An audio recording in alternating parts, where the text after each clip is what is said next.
Selamat siang pemirsa, hadir kembali bersama saya, Stepi Andriani, dalam program Public Diplomasi dengan episode khusus Diplomasi Pertahanan di Laut Tiongkok Selatan.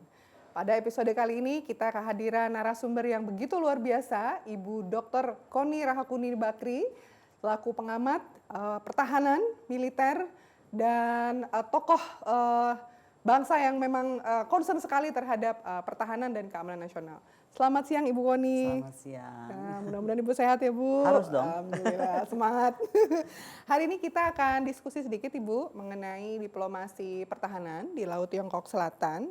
Kita melihat September 2021 yang lalu sudah terbentuk AUKUS nih Bu, Fakta Pertahanan Australia, United Kingdom, dan United States.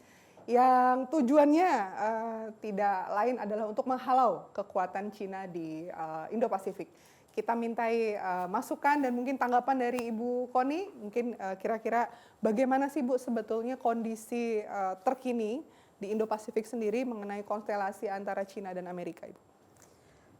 Kalau kita mau bahas dari AUKUS, sebenarnya mungkin kita mesti lihat ini dulu ya. Apa statement yang terakhir dari kasus Ukraina dan Rusia, kemudian reaksi dari Presiden Biden dan Blinken. Dan menurut saya itu telah menunjukkan bahwa kelihatannya betul-betul konstelasi Asia Pasifik ini akan semakin meningkat. Meningkatnya itu karena Biden tanpa segan-segan menyatakan bahwa jika terjadi sesuatu dengan Taiwan, maka Amerika akan melibatkan kekuatan militer. Statement-statement seperti itu agak berbahaya menurut saya karena sudah menunjukkan bahwa itu sudah akan seolah-olah involving Amerika di dalam kasus Taiwan. Dan itu kita bisa lihat reaksi dari Beijing reaksi Beijing cukup keras bahwa hampir dengan sama dengan Putin. Jadi seolah-olah kami akan melakukan tindakan yang terukur untuk respon itu. Kemudian Blinken dalam statementnya juga menyatakan demikian. Dan terakhir 2 malam lalu kalau nggak salah Wapres Kamala juga menyatakan bahwa Indo-Pasifik ini menjadi bagian strategik atau strategic point dari United States. Nah ketika kita berbicara tentang strategic point of United States, itu kita harus hati-hati. Karena beda nih, ketika saya bilang Laut Cina Selatan itu strategis, sama Hillary Rodham Clinton bilang Laut Cina Selatan strategis itu bobotnya lain. Yang inilah kita mesti sebenarnya belajar. Jadi ketika dia bilang itu strategik atau vital, they will do anything dalam level perang apapun, gitu kan. Nah itu menjadi satu masalah. Yang kedua ini konstelasi Rusia dan Cina ini kan juga, Rusia dengan Ukraina ini juga bagaimanapun mempengaruhi konstelasi akhirnya antara negara apa terhadap apa dan bagaimana kita melihat misalnya tadinya ekspektasi India karena dia ada di The Quad, dianggap India akan lebih berpihak kepada United States. Ternyata kan India lebih berpihak kepada kepentingan nasional dia kan. Nah kalau kita lihat kemarin di dalam pertemuan di Globsec di Bratislava, dan ini juga kita mesti sampaikan ya, saya tuh agak kecewa. Pertemuan Globsec Bratislava itu adalah pertemuan sangat strategis karena saya pernah diutus menghadiri rapat tersebut dan levelnya tuh ketemu Perdana Menteri, Presiden dan sekelasnya Madeleine Albright. Saya tuh tahun lalu diundang tapi kemudian batal karena COVID. Nah tapi kalau tahun ini diundang, saya heran kenapa nggak diundang. Dan ternyata kemarin sudah berlangsung pertemuan itu. Ternyata dari kita itu yang harus datang tuh Ibu Menlu, Pak Menhan, dan Menko Polhukam. Tiga-tiganya tidak ada yang hadir dan tidak ada yang mewakili Indonesia. Dan itu menurut saya itu Globsec itu suatu pertemuan tingkat dunia yang sangat strategis. Kita kadang-kadang tuh overlook seperti itu. Nah, padahal mau dibahas ya kasus ini, bagaimana dampak Ukraine Russia war terus terhadap regional dan juga terhadap international issues. Nah, jadi kalau dikaitkan kepada Laut Cina Selatan, ya mau nggak mau dengan statement Presiden Biden bahwa Taiwan sudah diutik-utik itu kan menyinggung Laut Cina Selatan. Dan kalau pertanyaannya apa sih perkembangannya, menurut saya ini perkembangan menarik. Karena dengan presidensi Indonesia, saya sebenarnya dari awal udah bilang G20 itu bukan PBB. Jadi nggak fair juga dunia itu membebankan kita seolah-olah menghukum Rusia. Menghukum Presiden Jokowi harus fair enough to Ukraine. Betul. Tapi toh akhirnya kita sudah harus hargai keputusan Presiden untuk tetap mengundang Ukraine. Pertanyaannya adalah gitu kan, lalu apa habis ini? Gitu. Karena kalaupun Ukraine diundang, terus apa? Nah makanya kalau sekarang memang kita melihat bagaimana dampak perang ini juga berkelanjutan yang akan berpengaruh kepada stagnasi, bukan lagi kolaps ekonomi ya, tapi akan jadi stagnasi nih, inflasi yang akan berhenti dan mungkin akan lebih parah. Ya mau tidak mau memang akhirnya G20 besok itu harus menjadi kesempatan untuk presiden atau untuk Indonesia mengambil peran penting. Betul. Bagaimana seharusnya sikap Indonesia itu, Bu? Ya itulah paling mudah itu adalah ikut aja Bung Karno gitu. Kalau saya bilang tuh kita ini kadang-kadang suka aneh ya, suka bingung untuk mencari posisi. Padahal tidak pernah ada posisi demikian baik pernah dimiliki negeri ini, ya kan, selama dia menjadi Indonesia ya. Lain kalau kita mundur ke wilayah kerajaan. Tapi selama Indonesia ini ada, posisi paling hebat tuh pernah dipimpin oleh Presiden Soekarno. Kemampuan geopolitik Soekarno itu sangat-sangat unggul dan beliau bisa memainkan betul-betul peran waktu perang dingin antara bagaimana Amerika dengan Uni Soviet waktu itu. Dan diakui di internasional. Bukan saja diakui dan berani keluar dari PBB kok, kalau PBB tidak bisa respect itu. Dan Bung Karno juga yang kemudian melahirkan secara bersama-sama dengan Nehru dan lain-lain Konferensi Asia Afrika yang kemudian melahirkan Dasar Bandung. Betul. Itu kenapa ketika kasus Ukraina dan Rusia muncul, saya merasa bahwa posisi kita tuh harusnya lebih memperhatikan kenapa Rusia melakukan itu. Toh saya udah bilang berapa kali, Putin tuh nggak mungkin lagi iseng tidur dia bangun, pengen nyerang Ukraina loh hari ini. Dia presiden kan udah lama, ya kan, kenapa baru hari ini? Jadi ada rangkaian panjang, saya nggak akan mundur ke 2094 kah, ke 2008 kah ketika NATO bergerak masuk. Tetapi itu ada sebuah rangkaian panjang yang kemudian membuat Presiden Putin merasa the world is not fair anymore dan tidak balance gitu. Nah, posisi untuk membalance the world itu yang menurut saya harus diambil Indonesia. Jadi tadi bagaimana kemudian kesempatan ini kita mainkan untuk kemudian kita mampu seperti era Bung Karno menghidupkan tadi kemampuan untuk menormalkan atau membalanskan dunia. Seperti air putih memfilter begitu ya Bu ya. Jadi bukan hanya sekedar netral tapi ada manfaatnya begitu ya. Ya kan kita ada perintah undang-undang kok kita perdamaian dunia terus kita Bebas wujudkan. aktif ini masih relevan nggak menurut Ibu? Ya sangat lah. Tapi bebas aktif itu dalam pengertian tadi. Apa sih kepentingan Indonesia yang mesti dicapai gitu. Jadi kita tuh jangan mudah terdrag oleh isu-isu negara besar atau tadi unipolar country yang nggak mau digantikan posisinya. Lalu kemudian kita mohon maaf ya, digunakan itu used for sesuatu demi kepentingan mereka. Contoh, hari ini kalau saya ditanya, apakah ini perang antara Rusia dan Ukraine? No. Ini sudah bukan perang antara Rusia dan Ukraine. Ini perang multilateral countries di bawah pimpinan Amerika Serikat terhadap Rusia di tanah Ukraine. Yang babak belur kan Ukraine-nya. Jadi medan proxy war-nya ini Ukraine-nya ini jadi ya. jangan sampai Indonesia atau kawasan ini, kita tuh kan, kalau sekarang saya boleh bilang sama adik-adik milenial ya, kita tuh mesti bersyukur banget loh, kita hidup di kawasan yang menurut saya ini Indonesia ini kan sangat susah ya, kita tuh sangat diverse ya. Tapi kemudian tetap dengan apapun jatuh bangun kita tetap bisa bersatu seperti ini. Dan itu yang kita mesti tetap pertahankan. Kita bisa lihatlah sekarang bagaimana dampak perang Ukraine itu kayaknya refugee terbesar kedua ya kalau nggak salah. Itu coba seperti apa negara itu. Nah, itu kita bisa perhatikan dan semoga itu tidak terjadi. Artinya kita sama anak bangsa nih mesti jaga itu. Nah, kembali kepada tadi Presiden Jokowi, saya berharap Presiden Jokowi ini kan juga bagaimanapun dia pengagum Bung Karno ya. Iya dong. Dan saya rasa banyak langkah-langkah Presiden Jokowi yang harusnya bisa kemudian mengikuti Presiden Soekarno. Jejak Bung Karno. Ya, kayak contoh nggak pernah ada kita punya presiden setelah Presiden Soekarno yang menyatakan kita negara poros maritim dunia, betul. Itu kan idenya Bung Karno tahun 62 tahun berapa tuh menyatakan kawasan. Kalau Bung Karno bukan cuma ngomong Indonesia tapi kawasan ini the pivot of Asia Pacific itu adalah di kawasan ini. Nah, kesadaran Bung Karno itu menurut saya akhirnya diambil malah oleh orang-orang yang sekarang kan kita gini loh, kalau saya lihat dari aliran saya, background saya ini kan hubungan internasional. Kalau dari faktor hubungan internasional saya itu lebih kepada realis. Dan seorang realis sejati itu hukum hidupnya cuma satu, survival of the fittest. Jadi negara tuh harus makin kuat, makin hebat, the stronger you are, ya kan? Ya pasti akan lebih menang. Nah, sekarang itulah semangat itu yang harusnya dimiliki kita. Dan bagaimana kita menyikapi itu ketika kita berbicara ASEAN misalnya. Kita punya ASEAN Political Security Leg. Gimana ASEAN Political Security Leg ini mesti membalance. Tadi yang disampaikan ada AUKUS, ada The Quad, FPDA dan lain-lain. Kemudian Five Power Defense Arrangement. Itu 3 lah yang terkenal. Tapi pernah ada yang perhatikan nggak gitu bahwa Prancis dengan kebijakan Macron menyatakan bahwa Prancis itu menjadi le grand puissant le Asia Pacific, ya, artinya menjadi negara superpower Asia Pasifik.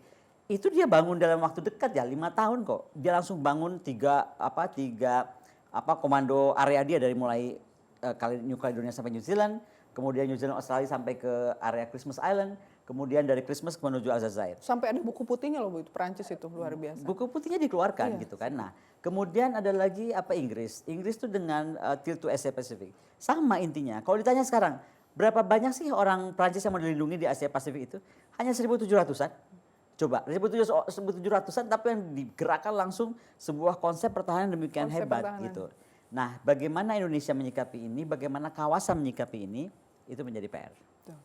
Ini menarik ya, jadi terkait AUKUS, Quad, FPDA dan lain-lain ini memang kita harus cepat tanggap ya, tadi yang seperti Ibu sampaikan, jangan kehilangan momentum begitu. Nah menurut Ibu sendiri sebetulnya TNI, Kementerian Pertahanan atau infrastruktur kita itu sudah siap belum sih Bu menghadapi dinamika konflik di Indo-Pasifik sendiri? Enggak siap. Tidak siap? Nggak siap. Pertama mungkin nggak siapnya gini, pertama saya pikir kita harus kembali ke era Bung Karno ya. Ketika namanya masih Tentara Nasional Indonesia, dia akan menjadi tentara yang inward looking defense. Which is itu akan against konsep Presiden Jokowi yang menyatakan kita negara poros maritim. Kalau kita bicara negara poros maritim ke dunia kan kita bicara nawacita. Nawacita itu apa sih? Kehadiran di dua samudera. Ya udah nggak mungkin inward looking defense, itu udah artinya outward looking defense. Nah outward looking defense itu nggak bisa tentara nasional, sudah harus seperti zaman dulu Bung Karno, angkatan perang Republik Indonesia, angkatan bersenjata Republik Indonesia. Sehingga tentara kita nggak jadi kayak tentara hari ini nih, menurut saya yang serba salah mau ngapain. Ke dalam negeri dia diambil ranahnya banyak oleh polisi karena itu ada tugas-tugas polisi yang jadi overlapping. Tapi kalau dikasih keluar kelihatannya juga kebijakan untuk merubah doktrin, merubah training, merubah equipment, merubah infrastruktur, merubah information system, semua tidak atau belum dijalankan oleh Kementerian Pertahanan. Makanya kalau kita sebagai akademisi, saya khususnya ya, dan beberapa kelompok yang meyakini betul bagaimana sih sebenarnya arah pertahanan kita ini, kalau sesuai Global Maritime Fulcrum, kita sudah harus berubah. Kemhan harus berubah, kemudian doktrin pertahanan kita mesti berubah. Artinya pembelian alutsista nggak bisa seperti sekarang, kayaknya tiba saat tiba akal jalan-jalan ke sana, pengen ini, jalan-jalan ke situ, pengen itu, nggak bisa. Kita harus betul-betul mikir, di tahun berapa nih kita menjadi selesai Brown Water Navy, which is 200 nautical mile ke dalam, sudah bisa kita mampu protect, which is nggak usah lagi kita ributan Natuna is small thing, karena itu hanya brown water. Tapi kita sudah mulai memikirkan bagaimana membangun kekuatan green water, yaitu daerah kawasan kita tuh mampu kita lindungi, sama seperti kita protect the Quad. The Quad kalau ditanya, apa sih konsep the Quad gitu? Saya kebetulan diutus oleh Kemlu waktu itu untuk rapat di New Delhi Dialogue kan. Dan waktu itu levelnya semua para menteri pertahanan kan. Jadi waktu diperkenalkan konsep The Quad itu, saya tanya, sebentar, ini Anda bicara The Quad, ini kan Jepang, India, Australia, Amerika. Terus Anda mau securing line of communications. Dan Anda bisa securing dimanapun. Begitu dari surveillance menangkap ada satu kapal atau ancaman bergerak, mau melewati si line of communication manapun, tapi mengarah kemana, itu mereka bisa melakukan deployment bersama. Terus saya bilang, emang mau kamu lewatin si line of communication siapa? Kan kita punya ALKI 1, ALKI 2, ALKI 3. Lah, terus Indonesia kenapa kamu nggak ajak? Kita kan yang punyanya gitu kan. Dan jawabannya waktu itu yang kemudian menjawab seorang Admiral Laut dari Jepang. Laksamana. Iya, jadi dia bilang bahwa ya nggak bisa kita ajak Indonesia. Karena kemampuan kamu tuh nggak bisa dengan kita gitu. Wah itu buat saya dari tahun berapa? Itu 2009, 2011 ya, dari Dialog 3. Itu saya shock, maksud saya itu loh, bagaimana mungkin negara kemudian tidak mengikuti ini sehingga kita tidak tidak menyikapi. Nah, oke 2000-an sekian. Makanya kenapa kemudian kalau baca tulisan saya atau statement saya ataupun dalam semua pertemuan resmi di One Team Press lah, pertemuan di One Tanas, Lemhanas, Mabes, di mana you name it lah. Itu kan bisa di tracknya gampang sekali. Saya selalu bicara tentang bagaimana harus memiliki tentara yang outward looking. Outward looking. Karena tugas tentara itu melindungi kepentingan nasional. Betul. Bukan mengejar-ngejar sesuatu yang menurut saya sekarang akhirnya jadi kayak banyak apa. Saya sih terus terang ya, saya kalau boleh ngomong tuh agak prihatin. Ini menarik pemirsa, jadi dalam memandang keamanan nasional, tadi Bu Kony sudah menyampaikan bahwa ada paradigma realism approach, ada juga liberalism approach, jadi pandangan yang mengedepankan HAM, kemanusiaan, dan inilah yang mungkin banyak ya Bu ya, seringkali menjadi hambatan apalagi pasca reformasi, seringkali mungkin bernegatif thinking terhadap angkatan bersenjatanya dan lain-lain sehingga menjadi hambatan. Kalau saja mungkin semuanya berpikir realisme seperti Bu Kony, akan hebat sekali negara kita. Ya nggak salah juga sih berpikir bagus, tapi maksud aku tuh kan kita bisa ukur jadi gini. Kita boleh aja mengambil sebuah konsep nilai-nilai pasifisme ya, bahwa negara damailah, pencinta damai ini itu. Tapi ketika cinta damai tapi is going to destroy our country, ya kita Betul. mesti bergerak, jangan sampai mau damai terus apa maksudnya kita dipermainkan mau saja, dan termasuk tentara. Jadi menurut saya ketika kita kan harus tahu ini ada sejarah yang terputus ya. Anak-anak muda sekarang tuh seolah-olah melihat oh tentara itu buruk. Oh tentara itu dulu dimasukkan menjadi apa? Menjadi tentara yang apa sih mengikuti konsep revolutionary or military affairs. Itu karena tentara kita dulu terlalu begini, terlalu begitu. Loh, lupa ya kasus Timor Timur itu. Timor Timur itu kasusnya nggak beda sekarang sama Ukraine sama apa Rusia gitu, bahwa sesuatu yang dipaksakan gitu loh. Akhirnya kita ikut-ikutan terlibat. Ketika kita terlibat, dimenangkan, lalu dibalik aja begitu aja sama Amerika Serikat, seolah-olah kita yang tadi keisengan mau attack Timor Timur. Nah, yang paling jelek yang kena kan tentara-tentara kita. Betul. Pak Prabowo kan cap untuk melekat bahwa dia pelanggar HAM tuh Sampai Pak hari Wiranto sampai hari ini Sampai hari gitu ini. kan. Pertama national interest, dan waktu itu kita di-guide oleh Amerika Serikat loh untuk terlibat. Maka saya bilang Presiden Zelensky ini jangan happy-happy dulu nih. Besok-besok dia bisa menjadi buronan terbesar Bisa. loh. Karena semua tuh dengan mudah di-switch. Nah, intinya adalah ketika kita membiarkan unipolar ini terus berkuasa dengan apa ya, menurut saya tuh apa ya, agak too much ya. Contoh gini lah, Rusia hari ini. Bagaimana mungkin dalam sejarah perang nih kita nggak pernah menjadi a looting nation. Sekarang tuh menjadi looting nation. Bisa atas nama sanksi merampoki harta kekayaan rakyat sipil Rusia tanpa ada court apapun. That's against human right. Betul. Nah, jadi menurut saya hal-hal gini kita harus berani suara. Didudukan. Iya betul, case by case-nya. Nah, Betul. balik lagi tadi saya ngomong Pancasila Bandung. Kenapa saya singgung soal Asia Afrika, soal pandangan geopolitik Soekarno yang berani? Karena menurut saya betul Bung Karno, dulu Bung Karno bilang nggak boleh PBB itu dari Amerika Serikat. Dan kalau PBB tidak melibatkan Cina, ingat nggak? Dulu tuh ada periode Cina tuh nggak boleh dilibatkan dalam Dewan Keamanan. Yang belain Cina setengah mati itu Bung Karno. Sampai ada Cina di Dewan Keamanan, itu perjuangan Presiden Soekarno. Karena menurut Presiden Soekarno nggak fair kalau tidak ada Cina di situ gitu. Untuk rebalancing power mungkin. Nah, kemudian sekarang dengan begini kita harus bisa kritik PBB. Kalau memang PBB tidak berfungsi, kenapa kita nggak kuatkan saja Asia Afrika dan maju dengan dasar sila Bandung kita gitu. Ya kan, karena konsep satu yang paling beda dengan dasar sila dibandingkan dengan apa aturan PBB. Di dasar sila itu sampaikan negara itu harus mempertahankan, atau dunia itu harus mempertahankan balance of power. Gitu. Luar biasa, jadi satu segmen ini betul-betul tercerahkan kita semua. Kita break dulu Ibu, jangan kemana-mana pemirsa, masih bersama kami di Mata Milenial Indonesia TV, Matanya Indonesia.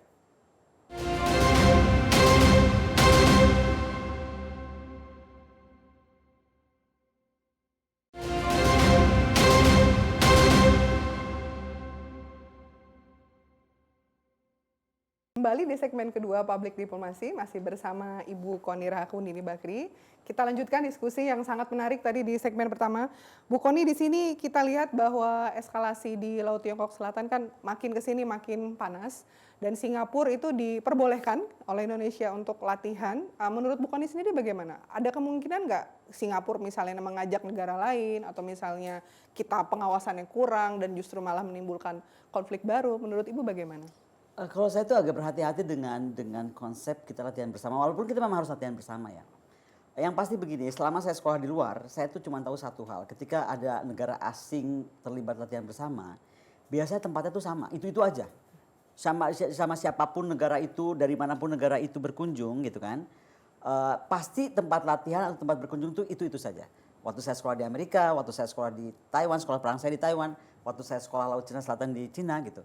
Jadi saya perhatikan, oh itu buat keamanan negeri tersebut kan. Jadi karena kan kita tahu yang kita undang militer itu dengan segala keahliannya. Di sini gitu, saya tuh kenapa satu-satunya yang berani bicara bahwa ketika misalnya latihan dengan Amerika yang terakhir kemarin gitu. Garuda Shield dan lain-lain. Kenapa ya diizinkan misalnya tiba-tiba di 3 tempat terpisah. Kemudian yang salah satunya malah dekat ibu kota negara. Nah ini resiprokal nggak? Nggak apa-apa juga kalau bisa begitu, tapi resiprokal nggak? Boleh nggak saya latihan ke Washington gitu? Kalau nggak boleh, pasti nggak boleh. Nah kenapa kita lakukan itu? Itu kadang-kadang lucu. Jadi hanya karena atas nama exercise bersama Amerika Serikat kayak gaya banget. Tapi sebentar, kita tuh juga harus pikirkan kita apa. Nah sama, mau dia latihan di laut kah, latihan di udara kah? Saya mau contohkan ya. ketika kita latihan udara di mana di Australia itu tuh ada beberapa kuncian kita bahwa misalnya kalau kita pakai F-16 harusnya dengan F-16 aja. Tapi pada suatu saat Australia waktu itu minta kita pakai Sukhoi misalnya. Harusnya jangan dikasih karena Sukhoi kita itu akan jadi kebaca. Terbaca kekuatan Kita semua gitu. Dan itu terbukti nggak lama setelah latihan itu, Sukhoi kita lagi terbang di atas Papua kalau nggak salah itu bisa lock system gitu. Nah jadi itu yang saya bilang nggak usah, karena gini kalau untuk latihan begitu kan bukan untuk pamer. Untuk pamer apa? Itu malah ada banyak hal yang kita mesti rahasiakan. Makanya ini mungkin kalau saya boleh sampaikan, apalagi kita mau menuju negara yang tadi, kalau betul-betul mewujudkan angkatan perang ya, Republik Indonesia kembali, ya kita harus betul-betul tetapkan latihan hanya boleh di tempat A, tertentu. di daratnya di mana, di lautnya di mana, di udaranya di mana. Gitu. Dengan prosedur-prosedur yang sudah pakem begitu ya Bu? Iya pakem yang nggak bisa dilawan gitu. Jadi jangan cuma lihat, wah ternyata saya sekarang sudah bisa menghasilkan exercise paling besar, 3.000, apa 10.000 orang sekalipun. Tapi kemudian menurut saya tidak membuat kita aman, ya jangan buat apa gitu kan. Karena satu hal nih ya yang saya pengen banget kita sadari, ini dunia ini udah punya kemampuan demikian canggih. Ya kan?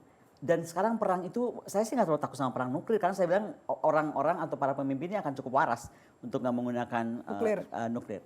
Tetapi sebenarnya ada yang lebih mengerikan dari nuklir dan orang belum cukup waras untuk paham, yaitu menggunakan one of the element of the CBRNA, yaitu yang paling ngeri kan biological war, ya kan? Nah sekarang biological war, orang cuma bilang apa sih biological war? Sekarang kalau biological war itu nggak dikembangkan, nggak mungkin di Ukraina ditemukan 30 lab yang di biaya Amerika Serikat. Saya nggak tahu lah laporan kemarin dari Rusia kita katanya masih ada juga, ternyata Namru itu masih bersisa, that's another case. Tapi maksud saya itu coba kita perhatikan itu. Contoh ya, kenapa saya singgung hati-hatinya kita untuk menaruh sembarangan tentara asing di kawasan kita. Saya tuh pernah berkunjung ke Kupang, udah lama sekali. Dan waktu itu komandan setempat menyatakan sama saya, duh ngeri ya Kupang itu. Dulu tuh penghasil cendana terbesar. Dulu tuh kita Kupang, daerah Kupang itu kan banyak pohon cendana. Penghasil cendana terbesar. Satu hari itu tiba-tiba cendana tuh pada mati. Dalam proses sangat cepat lah. Sebulan atau berapa tuh. Pokoknya hutan cendana tuh tiba-tiba mati. Dicek ternyata apa? Pernah beberapa hari yang lalunya tuh atau beberapa saat yang lalunya kedatangan backpackers dari Australia yang tiba-tiba datangin petani. Kamu ngapain? Ini kan lama panennya. Ini tanamin aja pohon ini pohon apa sih kalau kita bilang yang panen di sela-sela itu loh, istilahnya apa? Gua nggak tahu, gua bukan petani. Jadi pokoknya, ada hidden agenda bukan untuk itu ini tanaman yang bisa dipanen di antara panen berikutnya. Pengganti substitut semacam itu. Nah terus ditanam kalau nggak salah sejenis apel apa ya. Ditanam namanya petani kan senang aja. Nggak lama dari itu semua cendana mati. Dan tidak lama dari itu, sekarang Google aja, siapa eksportir terbesar cendana dunia? Australia. Nah, itu salah satu bentuk bagaimana biological war menggunakan tanaman gitu, tumbuhan. Itu yang tadi saya bilang, hati-hati dia akan mengenal soil kita, akan paham betul apa yang ada di dalam kelebihan sumber daya resource kita. Di dalam tanah kita, di dalam air kita dan lain. Contoh kayak di Ukraine dan Rusia war ini. Kan kita temukan ternyata biological lab di Ukraine itu mempelajari ikannya Ukraine, arus sungai dari Ukraine yang kemana, kemudian burung migrasi, karena untuk membawa tadi ditempelkan sesuatu gitu. Betul. Atau diberi sesuatu untuk kemudian menghancurkan negara tersebut. Tapi kan ngeri kalau biological nggak bisa ditahan gitu. Betul. Dia berhenti di mana gitu. Jadi memang ada hidden agenda di balik kerjasama, kita jangan terlalu sangat mungkin ya, saya nggak menuduh demikian langsung, tapi itu sangat mungkin. Jangan terlalu lugu begitu ya. Jangan naif lah. Sekarang zaman begini udah jangan terlalu naif. Iya. Kembali lagi ke Laut Tiongkok Selatan Ibu. Menurut Ibu sendiri untuk diplomasi pertahanan kita, walaupun kita bukan claimant state gitu ya, apakah kita sudah cukup tangguh, cukup cakap, atau bagaimana sih seharusnya menurut Ibu sendiri? Apa nih maksudnya kalau terjadi diplomasi pertahanan kita menghadapi konflik di Laut Tiongkok Selatan atau permainan? Kalau ngomong diplomasi pertahanan saya lebih begini aja lah. Pertama kalau ngomong diplomasi pertahanan itu angkatan laut kita tuh nggak bisa main-main, harus dikuatkan. Kuatkan. Ya, dan kalau angkatan laut dikuatkan ya saya bilang kita semua sistem pengadaan kita apapun itu harus dari base dari pengguna, which is angkatan laut maunya apa. Saya sih nggak akan banyak komentar lagi, tapi sekarang saya agak bingung misalnya tiba-tiba kita punya frigate dari Jepang, nanti frigate dari Italia pun ada 2 macam gitu. Emang segampang itu gitu untuk membuat sebuah angkatan tuh menggunakan alutsista yang berbeda apalagi beragam macam, nanti kan di pemeliharaan atau di MRO-nya jadi pusing gitu. Nah, jadi mesti diingat membeli alat peralatan senjata apalagi berbentuk alutsista seperti itu nggak seperti kita pindah mobil. Hari ini saya drive BMW, besok saya draft Mercy. Itu kan elemen kontrol saya cuma sedikit. Ini yang dibeli tuh kapal perang misalnya, pesawat tempur gitu kan, kapal selam, which is itu kan complicated. Itu nggak bisa karena itu harus mengirim harus di training mereka, bagaimana si trainer ini nanti juga mendidik yang di sini, bagaimana alat itu dijemput. Jadi sebuah proses panjang yang nggak sesimpel itu. Jadi kita harus bisa hitung betul apakah kemudian procurement system kita itu sudah betul. Dan tadi saya bilang, roadmap kita nih kapan? Kita sekarang cuma tiba-tiba lihat Cina, wah udah punya kapal induk, wah ini seolah panik. Loh Cina pengen bikin kapal induk dari kapan kok? Kalau kita sekarang yang mengikuti misalnya MEF kita, saklek gitu, diikuti betul ya kan. Kemudian diikutinya dengan roadmap yang betul juga, pakem yang betul juga. Saya rasa banyak pencapaian kita. Nah, sekarang kan sudah hampir roadmap selesai, MEF kita hampir selesai. Hutang kita terhadap MEF itu masih 40%. Loh. Nah, mana tanggung jawab Kementerian Pertahanan? Ini pun juga mesti fair. Dan salah satu bentuk tanggung jawab Kementerian Pertahanan menurut saya bukan cuman audit anggaran. Itu sih gampang lah. Tapi bagaimana audit anggaran juga mampu melihat mengaudit teknologi. Waktu zaman BPK dipegang Pak Agung Firman, saya sampaikan sama Pak Agung Firman, salah satu fungsi BPK itu juga mampu mengaudit teknologi yang kita ambil gitu. Jadi jangan sampai kita ini cuma semua teori aja lah. Teori tentara yang mesti besar, tapi nanti alat peralatan perang dari luar, ya itu mah nggak ada, selesai aja. Kalau kita punya angkatan bersenjata yang besar, tapi kemudian alat-alat perang kita dari luar negeri kan, ya itu bisa gampang sekali dipatahkan, dimatikan lah segala sistem juga selesai gitu. Nah jadi kemandirian pertahanan itu penting bukan cuma saja bagaimana tadi masalah procurement, tapi bagaimana industri pertahanan yang serius kita bangun juga. Karena begini, kita coba lihat ya, beda negara produsen yang mampu sudah menjadi negara mampu mandiri secara persenjataan.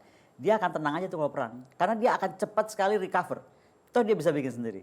Tapi kalau enggak, apalagi kalau teknologinya dia kuasai sendiri, tidak tergantung kepada negara lain. Iya. Ini menarik pemirsa, jadi memang terkait dengan industri pertahanan ini juga menjadi salah satu PR gitu ya. Walaupun secara alutsista sudah banyak pembelian, tapi tetap harus ada transfer knowledge dan pertanggungjawabannya juga ya Bu ya. Sama roadmap yang jelas, kita tuh mau apa, mau perangnya kemana gitu lah istilahnya. Karena jadi kalau udah tahu perangnya mau kemana dan kapan, kita jadi tahu. Jadi gini loh, tiba-tiba misalnya Kemhan mau beli F-35, saya kan jadi bingung beli F-35 buat apa? Kita belum perlu waktu F-35 itu nanti kalau udah MF berikutnya gitu. Anggaplah kita punya MF 3 lagi depan. Ya itulah tadi MEF yang saya anggap tadi, kapan di green water, kapan di blue water, disitulah di blue water terakhir kita baru harus perlu punya F-35. Kan nggak mungkin pakai F-35 untuk keamanan dalam negeri, buat apa gitu. Tapi tadi lagi kaitannya Laut Cina Selatan, nggak semata juga kekuatan militer. Saya heran juga kalau Kementerian Luar Negeri kita tuh menurut saya sekarang kurang berkoordinasi atau berinteraksi dengan Kementerian Pertahanan, atau berintegrasi lah ya. Mungkin salah satu faktornya kalau kita nggak punya National Security Council, which is negara normal manapun. Nasional. Ya, meskipun negara manapun harusnya punya. Kita ini sampai sekarang belum punya. Belum ada, ya. Ya pasti ada konsekuensinya. Salah satu kementerian kita harus hilang. Kemenko Polhukam mungkin mesti hilang. Atau Kemenko mana saya nggak tahu. Tapi dengan lahirnya NSC itu pasti Kemenko itu nggak perlu sebenarnya kan. Karena memang fungsinya mengkoordinasikan. Nah yang kedua adalah bagaimana politik luar negeri. Harusnya kan Kemlu bisa lihat lah. Kenapa ada sejarah klaim Laut Cina Selatan? Kenapa ada 9 days line? Dari mana sebelum 9 days line? Itu kan dari 11 days line. Siapa yang create 11 days line? Kenapa Cina meng-create 11 days line? Apa dasar hukumnya? Apakah uti positionis doktrin? Apakah terra nullius gitu? Karena kita mesti fair juga. Kalau sampai sekarang kita minta Cina nggak bisa melakukan bukti historis, ya jelas nggak bisa. Karena semua bukti historis itu ada di Taiwan. Dan nggak ada sebetulnya ya? Ada. Justru saya mau ceritakan di sini. Ada, tapi di Taiwan kita mesti lihat waktu Chiang Kai-shek itu pergi, dia bawa semua dokumen transportasi, logistik sistem, military patrol di daerah situ. Dibawa ke Taiwan. Tapi ada di Taiwan. Okay. Nah, sekarang menjadi PR juga yang saya bilang hati-hati sama Amerika Serikat. Kita jangan terdrive menganggap Cina klaim tanpa alasan. Ada alasannya, cuman Amerika pura-pura nggak lihat. Loh dia dekat banget sama Taiwan, dia tahu kok saya aja cuma sekolah di Taiwan sekian lama saya tahu, saya lihat dokumennya. Masa Amerika yang bantu Taiwan full, dia nggak tahu. Nah ini masalahnya masalah double standard Amerika yang membahayakan. Jadi saya pikir sekarang juga Kementerian Luar Negeri harus mampu bersikap bahwa kawasan kita harus aman. Dan untuk membuat kawasan kita aman, bukan nih, apa sih masalah terdasarnya dari Laut Cina Selatan? Akarnya adalah dianggapnya Cina tidak punya historical claim. Nah, padahal ada, dan itu di Taiwan. Pertanyaannya sekarang Taiwan itu negara bukan? Kalau negara dia harus diterima di PBB dan dia anggap negara. Di sini dia harus buat kedutaan besar. Nah ini kan double standard, dianggap Taiwan itu tidak ada, dianggap Tidak One ada. China policy. Betul. Nah kalau One China policy, Biden, Blinken, whatever siapa, nggak boleh bilang ini kepentingan nasionalnya Amerika, itu kepentingan nasional China. Kalau One China policy, urusan Taiwan, urusan internal affairs-nya China, kita nggak boleh ikut campur. Berarti Taiwan bagian dari Cina kalau One China Iya policy dong, kan kita nggak seperti boleh ikut campur, terserah Cina aja mau ngapain gitu. Nah, jadi menurut saya unsur Laut Cina Selatan ini harusnya bisa kita selesaikan. Dan rasanya saya udah pernah bilang ini juga lah di Kemlu, di Komisi 1. Tapi kan di kita ini menurut saya nggak ada pemikir-pemikir atau diplomat seberani, mohon maaf ya, Mokhtar Kusumaatmadja gitu. Yang bikin UNCLOS, mau ditentang kayak apapun, dunia kan menentang itu, ya kan? Dibikin. Kok sekarang tuh kayak lebih pengen semuanya berlayar di air tenang gitu. Pokoknya selama nggak bikin riuh. Kalau memang perlu bikin riuh lah. Atau ini buat kepentingan nasional kita. Berarti Gitu. kalau begitu menurut Ibu berdirinya AUKUS ini bukan semata-mata karena Cina disertif di LTS, memang sudah dipersiapkan jauh-jauh hari ya Bu ya? Kalau saya sih sederhana aja, bahasa saya lah mau dia akui atau enggak. Namanya The Quad, FPDA dan The AUKUS itu kan NATO semua. Tambahin lagi tuh ada Perancis di situ, ada Tilt to Asia Pacificnya Inggris, ada apa? Fujinono Onimari atau apa, pokoknya konsep Jepang. Konsep Jepang tentang dua samudranya. Jepang NATO juga. Ya udah itu semua kita tuh udah dikepung kok. Coba deh. Makanya kalau bicara Indonesia agak susah, kita nggak punya map. Tapi kalau kita buka peta, kita lihat bagaimana komando sistemnya Prancis, bagaimana Tilt to Asia Pacificnya Inggris, bagaimana FPDA, bagaimana The Quad, bagaimana AUKUS sistem. AUKUS itu ya, yang paling mesti diperhatikan dari AUKUS, dia emphasizing on logistik. Jadi kalau ada perang Pasifik, Australia itu menjadi sumber logistiknya Amerika Serikat. Amerika, betul. Logistik itu termasuk persenjataannya. Kemudian dia akan sangat kuat di surveillance karena dia akan mainkan betul masalah surveillance. Ketiga, cyber. Saya baca kalau dokumen AUKUS saya baca dari A sampai Z jadi saya hafal. Itu ada 11 perjanjian kerjasama yang erat kaitan kepada kekuatan teknologi dan kekuatan industri. Jadi kalau sekarang nggak bisa ada excuse, kenapa AUKUS dianggap NATO? Ya iya, lu secara fisik belum NATO, tapi itu kan sesuatu yang dipersiapkan untuk perang Pasifik gitu. Dan itu yang kita harus sikapi dan Indonesia menurut saya harus ambil sikap tegas. Ini artinya juga kita mungkin harus mengedepankan balance of power, which is kita lihat aja lah dengan mata terbuka lah. Apakah hari ini dunia fair? Karena menurut saya sekarang dunia itu di-lead oleh coalition of the willing, Amerika dan kawan-kawannya. The rest of the world itu adalah dianggap coalition of the non-willing. Dan seolah-olah kalau coalition of the non-willing itu adalah di luar mereka. Nah, nggak bisa lah kita running dunia seperti itu. Kita udah harus betul-betul, ya itu seperti Bung Karno, bersuara, berteriak bahwa tidak bisa dunia dijalankan seperti saat ini. Iya, ini menarik pemirsa. Jadi kalau kita lihat Ibu, 6 Juni yang lalu Perdana Menteri baru terpilih Australia melakukan kunjungan pertamanya ke Indonesia. Nah ini kita nanti akan bahas di session selanjutnya. Kita break dulu untuk sesi kedua dari public diplomasi. Masih bersama saya Stepi Andriani. Kita break untuk sesi selanjutnya masih di Mata Milenial Indonesia TV, Matanya Indonesia.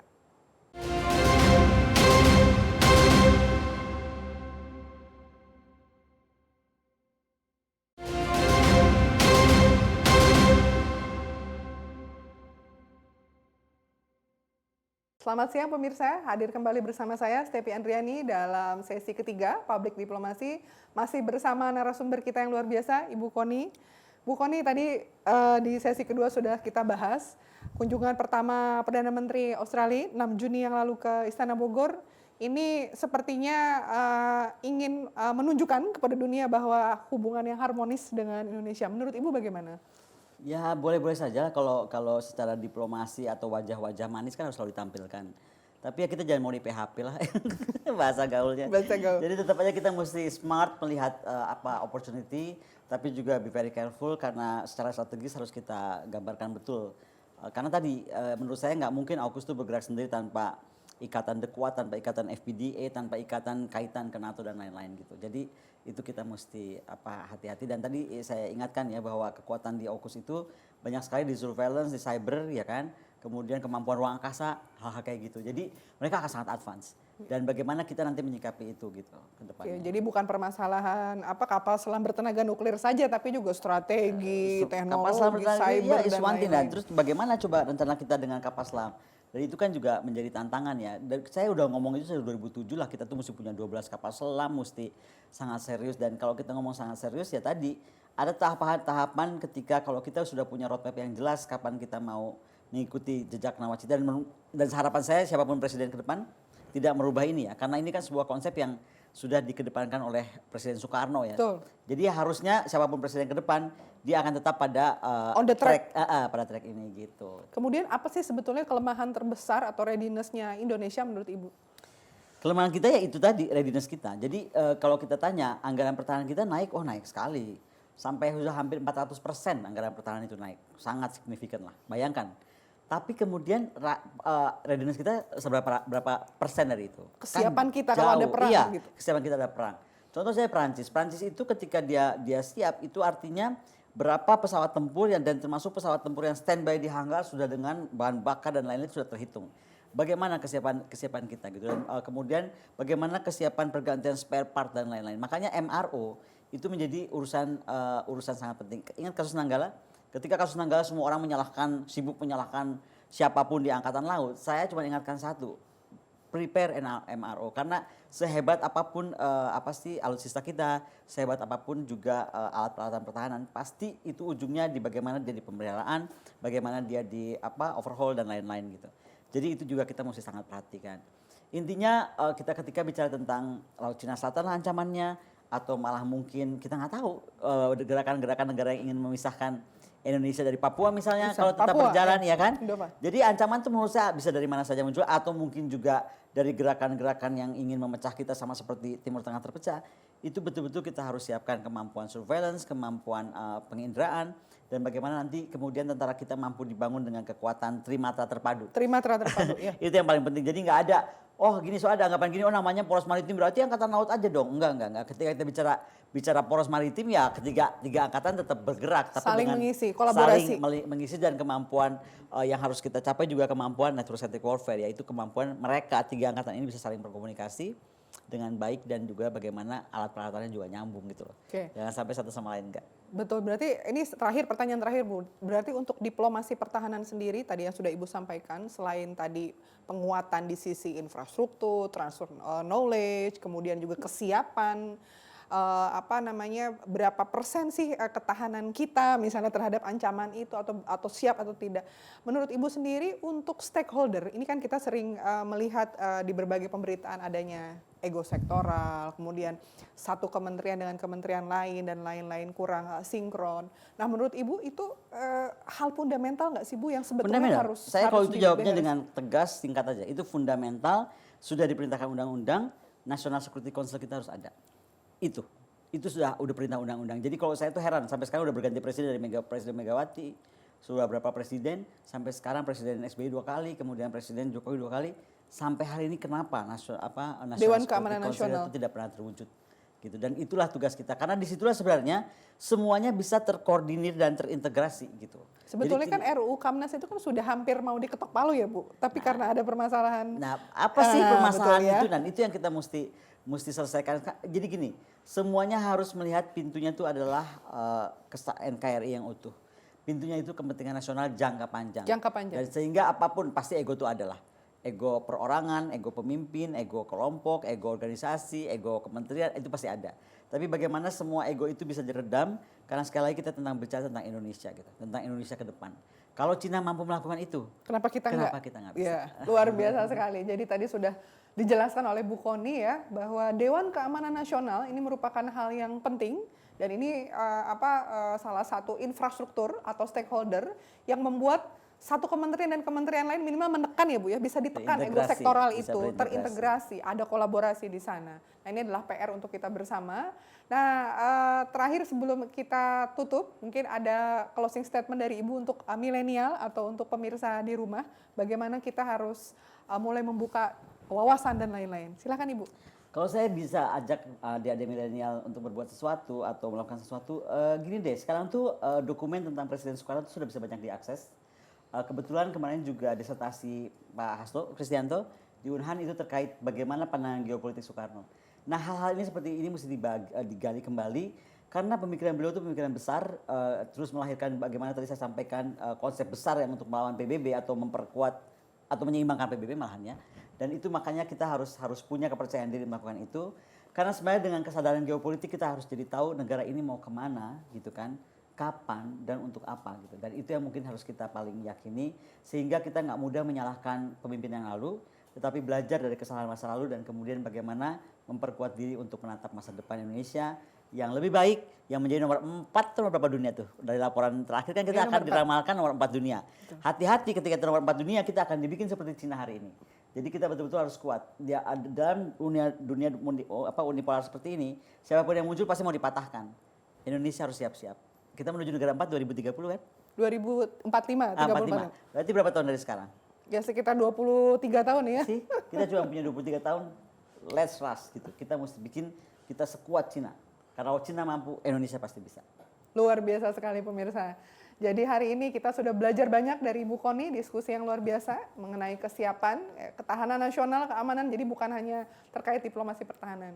Terima kasih pemirsa, masih bersama saya Stepi Andriani di Mata Milenial Indonesia TV, Matanya Indonesia di program Public Diplomasi. Sampai jumpa.